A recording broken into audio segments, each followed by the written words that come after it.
ಶ್ರೀ ಗಣಪತಿ ಶಾರದಾ ಗುರುಭ್ಯೋ ನಮಃ. ವಸುದೇವ ಸುತಂ ದೇವಂ ಕಂಸಚಾಣೂರಮರ್ದನಂ ದೇವಕಿ ಪರಮಾನಂದಂ ಕೃಷ್ಣಂ ವಂದೇ ಜಗದ್ಗುರುಂ. ಶ್ರೋತೃಗಳಿಗೆ ಶ್ರೀ ಅಳಸಿಂಗರಾಚಾರ್ಯ ವಿರಚಿತ ಶ್ರೀ ವ್ಯಾಸ ಮಹರ್ಷಿ ಪ್ರಣೀತ ಶ್ರೀಮದ್ ಭಾಗವತದ ದಶಮ ಸ್ಕಂದದಲ್ಲಿ ಕಾಳಿಯನು ಸಮುದ್ರವನ್ನು ಬಿಟ್ಟು ಕಾಳಿಂದಿ ಮಡುವಿಗೆ ಬಂದ ಕಾರಣವು ಎಂಬ 17ನೆಯ ಅಧ್ಯಾಯಕ್ಕೆ ಸ್ವಾಗತ. ಆಗ ಪರೀಕ್ಷಿತ್ ರಾಜನು ಶುಕಮುನಿಯನ್ನು ಕುರಿತು, ಓ ಮಹರ್ಷಿ, ಕಾಳಿಯನು ಸಮುದ್ರದಲ್ಲಿದ್ದ ರಮಣಕ ದ್ವೀಪವನ್ನು ಬಿಟ್ಟು ಈ ಕಾಳಿಂದಿ ಮಡುವಿಗೆ ಬರಲು ಕಾರಣವೇನು? ಇತರ ಸರ್ಪಗಳೆಲ್ಲವೂ ಸಮುದ್ರದಲ್ಲಿ ನಿರ್ಭಯವಾಗಿರುವಾಗ ಈ ಕಾಳಿಯನೊಬ್ಬನು ಮಾತ್ರ ಗರುಡನ ವಿಷಯದಲ್ಲಿ ಅಷ್ಟು ದ್ವೇಷವನ್ನು ಸಂಪಾದಿಸಿದುದೇಕೆ? ಈ ವೃತ್ತಾಂತವನ್ನು ಸವಿಸ್ತಾರವಾಗಿ ತಿಳಿಸಬೇಕು ಎಂದನು. ಅದಕ್ಕ ಶುಕಮುನಿಯು, ರಾಜ, ಕೇಳು. ಪೂರ್ವದಲ್ಲಿ ಒಮ್ಮೆ ಲೋಕಕ್ಕೆ ಸರ್ಪಬಾಧೆಯು ಬಹಳವಾಗಿ ಹೆಚ್ಚಿತು. ಜನರೆಲ್ಲರೂ ಆ ಸರ್ಪಗಳ ಬಾಧೆಯನ್ನು ತಡೆಯುವುದಕ್ಕೆ ಉಪಾಯವೇನೆಂದು ಆಲೋಚಿಸಿ ಕೊನೆಗೆ ಅವರೆಲ್ಲರೂ ಸೇರಿ ಒಂದೊಂದು ತಿಂಗಳ ಪರ್ವ ದಿನದಲ್ಲಿ, ಅಂದರೆ ಅಮಾವಾಸ್ಯೆಯ ದಿನದಲ್ಲಿ, ಸಮಸ್ತ ಭಕ್ಷ್ಯ ಭೋಜ್ಯಗಳೊಡನೆ ಸರ್ಪಗಳಿಗೆ ಬೇಕಾದ ಆಹಾರ ಸಾಮಗ್ರಿಗಳನ್ನು ಒದಗಿಸಿಕೊಡುವುದಾಗಿಯೂ ಸರ್ಪಗಳು ಅವುಗಳಿಂದ ತೃಪ್ತಿ ಹೊಂದಿ ನಮ್ಮನ್ನು ಕಚ್ಚದಿರಬೇಕೆಂದು ಒಪ್ಪಂದವನ್ನು ಮಾಡಿಕೊಂಡು ಹಾಗೆಯೇ ನಡೆಸುತ್ತಾ ಬಂದರು. ಆ ಸರ್ಪಗಳು ಕೂಡ ತಮಗೆ ಗರುಡನಿಂದ ಉಂಟಾದ ಭಯವನ್ನು ತಪ್ಪಿಸಿಕೊಳ್ಳುವುದಕ್ಕಾಗಿ ಜನರಿಂದ ತಮಗೆ ಬಂದ ಉಪಹಾರಗಳಲ್ಲಿ ಸ್ವಲ್ಪ ಭಾಗವನ್ನು ಗರುಡನಿಗೊಪ್ಪಿಸಿ ಮಿಕ್ಕುದನ್ನು ತಾವು ತಿನ್ನುತ್ತಾ ಸುಖದಿಂದಿರುತ್ತಿದ್ದವು. ಗರುಡನು ಅವುಗಳಿಂದ ತೃಪ್ತನಾಗಿ ಅಲ್ಲಿನ ಹಾವುಗಳನ್ನು ಬಾಧಿಸದೆ ಸುಮ್ಮನಿರುತ್ತಿದ್ದನು. ಹೀಗೆ ಅಲ್ಲಿದ್ದ ಒಂದೊಂದು ಸರ್ಪವು ತನ್ನ ತನ್ನ ಭಾಗವನ್ನು ಗರುಡನಿಗೆ ತಂದೊಪ್ಪಿಸುತ್ತಿರುವಾಗ ಕದ್ರುವಿನ ಮಗನಾದ ಈ ಕಾಳಿಯನೊಬ್ಬನು ಮಾತ್ರ ತನ್ನ ವಿಷದ ಹೆಮ್ಮೆಗಿಂದಲೂ ವೀರ್ಯದ ಕೊಬ್ಬಿನಿಂದಲೂ ಮತ್ತನಾಗಿ ಆ ಗರುಡನನ್ನು ಲಕ್ಷ್ಯ ಮಾಡದೆ ತನಗೆ ಬಂದ ಭಾಗದಲ್ಲಿ ಸ್ವಲ್ಪವನ್ನಾದರೂ ಕೊಡದೆ ತಾನೇ ಭಕ್ಷಿಸುತ್ತಾ ಬಂದನು. ಈ ಸಂಗತಿಯು ತಿಳಿದ ಕೂಡಲೇ ಗರುಡನು ಅತ್ಯಾಕ್ರೋಶದಿಂದ ಆ ಕಾಳಿಯನನ್ನೇ ಕಬಳಿಸಿಬಿಡಬೇಕೆಂದು ವೇಗದಿಂದ ಬಂದನು. ಆಗ ಕಾಳಿಯನು ತನ್ನ ವೀರ್ಯದ ಕೊಬ್ಬಿನಿಂದ ಗರುಡನಿಗೆ ಭಯಪಡದೆ ಇದಿರು ಬಿದ್ದು ಕ್ರೂರ ದೃಷ್ಟಿಯಿಂದ ನೋಡುತ್ತಾ ಹೆಡೆಗಳನ್ನು ಬಿಚ್ಚಿಕೊಂಡು ಮೇಲೆದ್ದನು. ನಾಲಗೆಗಳನ್ನು ಉದ್ದಕ್ಕೆ ನೀಡಿ ಬುಸುಗುಟ್ಟುತ್ತಾ ತನ್ನ ವಿಷದ ಹಲ್ಲುಗಳಿಂದ ಗರುಡನನ್ನು ಕಚ್ಚುತ್ತಿದ್ದನು. ಆದರೇನು, ಬೆಕ್ಕಿನ ಮುಂದೆ ಇಲಿಯ ಆಟವೇ? ಆಗ ಮಹಾಪರಾಕ್ರಮಿಯಾಗಿಯೂ ಪ್ರಚಂಡ ವೇಗವುಳ್ಳವನಾಗಿಯೂ ಇರುವ ವಿಷ್ಣು ವಾಹನನಾದ ಗರುಡನು ಅತಿ ಕುಪಿತನಾಗಿ ಸುವರ್ಣ ಛಾಯೆಯುಳ್ಳ ತನ್ನ ಎಡದ ರೆಕ್ಕೆಯಿಂದ ಆ ಕಾಳಿಯನ ತಲೆಯ ಮೇಲೆ ವೇಗದಿಂದ ಅಪ್ಪಳಿಸಿದನು. ಆ ಒಂದೇ ಪ್ರಹಾರಕ್ಕೆ ಕಾಳಿಯನ ಆರ್ಭಟವೆಲ್ಲವೂ ಅಡಗಿ ಹೋದವು. ಒಡನೆಯೇ ಅವನು ಈ ಮಡುವಿಗೆ ಗರುಡನು ಬರಲಾರನೆಂಬುದನ್ನು ತಿಳಿದು ಆ ಸಮುದ್ರವನ್ನು ಬಿಟ್ಟು ಇಲ್ಲಿಗೆ ಬಂದು ಸೇರಿಕೊಂಡನು. ಅದರ ಕಾರಣವನ್ನು ತಿಳಿಸುವೆನು ಕೇಳು. ಸೌಭರಿ ಎಂಬ ಮಹರ್ಷಿಯು ಹಿಂದೊಮ್ಮೆ ಈ ಮಡುವಿನ, ಅಂದರೆ ಈ ಕಾಳಿಂದಿ ಮಡುವಿನ ತೀರದಲ್ಲಿ ತಪಸ್ಸು ಮಾಡುತ್ತಿದ್ದನು. ಅಗಾಧವಾದ ಈ ಮಡುವಿನಲ್ಲಿ ಬಹಳ ಮೀನುಗಳು ಸುಖವಾಗಿ ವಾಸಿಸುತ್ತಿದ್ದವು.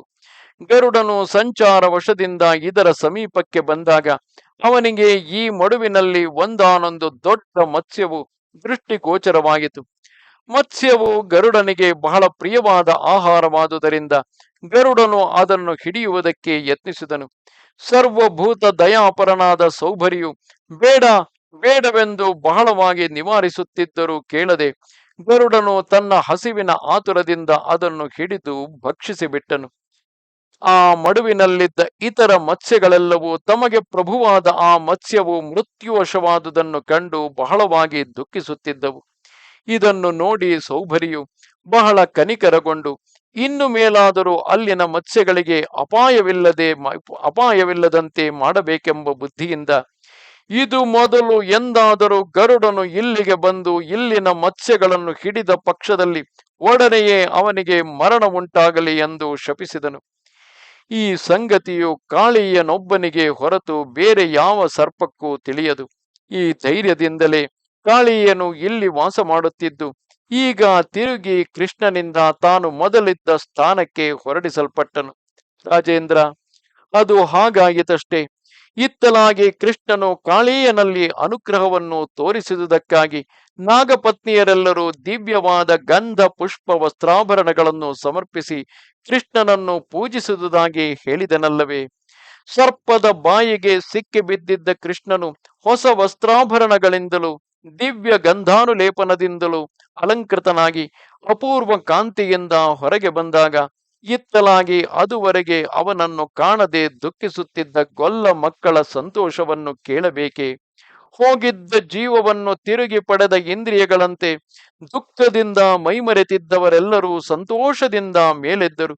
ಮುಂದೆ ಬಂದು ಬಾರಿ ಬಾರಿಗೂ ಕೃಷ್ಣನನ್ನು ಆಲಂಗಿಸಿಕೊಳ್ಳುತ್ತಿದ್ದರು. ಯಶೋದೆ, ರೋಹಿಣಿ ಮೊದಲಾದ ಗೋಪಿಯರು, ನಂದಾದಿ ಗೋಪಾಲಕರು ಮೂರ್ಛೆ ತಿಳಿದೆದ್ದು ಆಗಲೇ ತಾವು ಕೃತಕೃತ್ಯರಾದಂತೆ ಸಂತೋಷದಿಂದ ಉಬ್ಬುತ್ತಿದ್ದರು.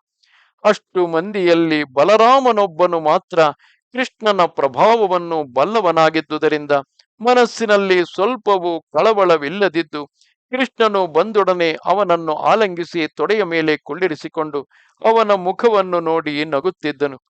ಕೃಷ್ಣನು ಬಂದುದನ್ನು ನೋಡಿ ಗೋಪಾಲಕರು ಮಾತ್ರವಲ್ಲದೆ ಅಲ್ಲಿ ದುಃಖಿತವಾಗಿದ್ದ ದನ ಕರುಗಳು, ಮಾಡಿದ್ದ ಮರ ಗಿಡಗಳು ಉಲ್ಲಾಸ ಹೊಂದಿದವು.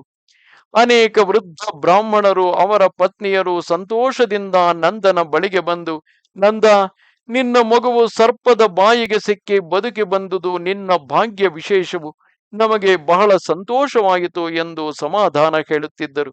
ಮಹಾಭಾಗ್ಯವತಿಯಾದ ಯಶೋದೆಯು ಹೋಗಿದ್ದ ಪ್ರಾಣವು ತಿರುಗಿ ಬಂದಂತೆ ತನ್ನ ಸಮೀಪಕ್ಕೆ ಬಂದ ಕೃಷ್ಣನನ್ನು ಬಾರಿ ಬಾರಿಗೂ ಆಲಂಗಿಸಿ ತೊಡೆಯ ಮೇಲೆ ಕುಳ್ಳಿರಿಸಿಕೊಂಡು ಆನಂದ ಬಾಷ್ಪವನ್ನು ಸುರಿಸುತ್ತಿದ್ದಳು. ಇಷ್ಟರಲ್ಲಿ ಸೂರ್ಯಾಸ್ತಮಯವಾಗಿ ಸುತ್ತಲೂ ಕತ್ತಲೆ ಕವಿಯಿತು. ಆ ಕಗ್ಗತ್ತಲೆಯಲ್ಲಿ ಹಿಂತಿರುಗಿ ಮನೆಗೆ ಬರುವುದಕ್ಕೆ ಸಾಧ್ಯವಿಲ್ಲದೆ ಹೋಗಲು ಆಗ ಕೃಷ್ಣನು ತನ್ನ ತಂದೆ ತಾಯಿ ಮೊದಲಾದ ಬಂಧುಗಳಿಗೂ ಇತರ ಗೋಪಾಲಕರಿಗೂ ಆ ಯಮುನಾ ತೀರದಲ್ಲಿಯೇ ವಾಸಸ್ಥಾನವನ್ನು ಕಲ್ಪಿಸಿ ತನ್ನ ಅಣ್ಣನಾದ ರಾಮನೊಡನೆಯೂ ತನ್ನ ಸ್ನೇಹಿತರೊಡನೆಯೂ ತಾನು ಆ ರಾತ್ರಿಯಲ್ಲಿ ಅಲ್ಲಿಯೇ ನಿಂತು ಬಿಟ್ಟನು. ಎಲ್ಲರೂ ಹಸಿವು ಬಾಯಾರಿಕೆಗಳಿಂದಲೂ ದೇಹ ಶ್ರಮದಿಂದಲೂ ಬಹಳವಾಗಿ ಸುಕ್ಕಿ ಬೆಂಡಾಗಿ ಮಲಗಿದ್ದರು. ಇಷ್ಟರಲ್ಲಿ ಸಮೀಪದ ಕಾಡಿನಲ್ಲಿ ಒಂದು ಕಾಡು ಗಿಚ್ಚು ಹುಟ್ಟಿ ಸುತ್ತಲೂ ವ್ಯಾಪಿಸುತ್ತಾ ಬಂದಿತು. ಕ್ರಮಕ್ರಮವಾಗಿ ಇಲ್ಲಿ ಮಲಗಿದ್ದ ಮಂದೆಯನ್ನು ಆವರಿಸಿಕೊಂಡಿತು. ಎಲ್ಲರೂ ಆ ಕಾಡುಗಿಚ್ಚಿನ ಬೇಗೆಯಲ್ಲಿ ಸಿಕ್ಕಿ ಸಾಯುವ ಸ್ಥಿತಿಯಲ್ಲಿದ್ದರು. ಅಲ್ಲಲ್ಲಿ ಮಲಗಿದ್ದವರೆಲ್ಲರೂ ಸಂಭ್ರಮದಿಂದೆದ್ದು ಕೃಷ್ಣನ ಬಳಿಗೆ ಬಂದು, ಅಯ್ಯೋ, ಇನ್ನೇನು ಗತಿ? ಕೃಷ್ಣ, ಕೃಷ್ಣ, ಓ ಮಹಾತ್ಮ ರಾಮ, ಅಮಿತ ಪರಾಕ್ರಮ, ಅದೋ ನೋಡಿರಿ, ಭಯಂಕರವಾದ ದಾವಾಗ್ನಿಯು ಸುತ್ತಲೂ ಆವರಿಸಿಕೊಂಡಿರುವುದು. ಅದಕ್ಕೆ ನಾವೆಲ್ಲರೂ ಮೊತ್ತಕ್ಕೆ ಆಹುತಿಯಾಗುವ ಕಾಲವು ಬಂದಂತಿದೆ. ಕಾಲಾಗ್ನಿಯಂತೆ ಉರಿಯುತ್ತಾ ಬರುವ ಈ ಬೆಂಕಿಯನ್ನು ತಪ್ಪಿಸಿಕೊಳ್ಳುವುದಕ್ಕೆ ಉಪಾಯ ಒಂದು ನಮಗೆ ತೋರಲಿಲ್ಲವಲ್ಲ. ಕೃಷ್ಣ ಪ್ರಭು, ಹೇಗಾದರೂ ನಮ್ಮ ಪ್ರಾಣವನ್ನು ಉಳಿಸಬೇಕು. ನಿನ್ನನ್ನು ಬಿಟ್ಟರೆ ಈಗ ನಮಗೆ ಬೇರೆ ದಿಕ್ಕಿಲ್ಲ ಎಂದರು. ಅವರ ದೈನ್ಯವನ್ನು ನೋಡಿ ನಗುತ್ತಾ ಕೃಷ್ಣನು ಮುಂದೆ ಹೋಗಿ ಹೋಮಾಂತದಲ್ಲಿ ಅಗ್ನಿಯನ್ನು ಆತ್ಮ ಸಮಾರೋಪಣ ಮಾಡುವಂತೆ ಆ ಬೆಂಕಿಯನ್ನು ಕೈಯಿಂದೆತ್ತಿ ಕುಡಿದು ಬಿಟ್ಟನು. ಇದು 17ನೆಯ ಅಧ್ಯಾಯವು. ನಮಸ್ತೆ ಶಾರದೆ ದೇವಿ, ಕಾಶ್ಮೀರ ಪುರವಾಸಿನಿ, ತ್ವಾಮಹಂ ಪ್ರಾರ್ಥಯೇ ನಿತ್ಯಂ, ವಿದ್ಯಾದಾನಂಚ ದೇಹಿಮೆ. ನಮಸ್ಕಾರ.